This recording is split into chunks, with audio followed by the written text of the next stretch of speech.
Sen çok üzmüsən, hakkım haram olsun. İnanma bu eşkdə daha hoş davam olsun. Yüreğim yenə inanıp niye axı avam olsun. İnanma bu eşkdə daha hoş davam olsun. Yüreğim yenə inanıp niye axı avam olsun. Belki desem gitmemeliydin, çok şeyi bize etmemeliydin. Qəlbləri incitmemeliydin. Ne oldu? Ne oldu?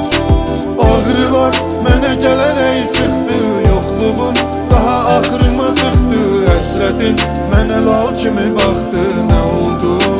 Ne oldu?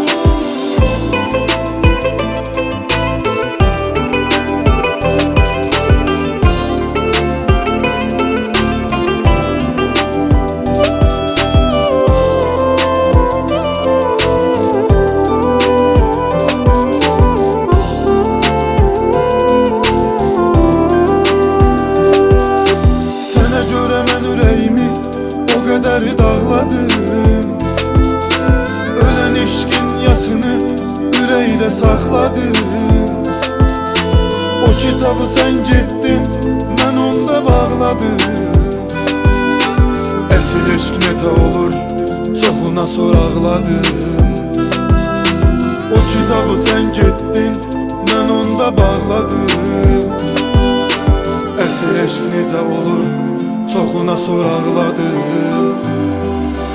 Belki desem gitmemeliydin, çok şeyi bize etmemeliydin. Qəlbləri incitmemeliydin. Ne oldu? Ne oldu? Ağrılar mənə gələrək sıxdı, yoxluğun daha axırıma çıxdı. Həsrətin mənə lal kimi baxdı.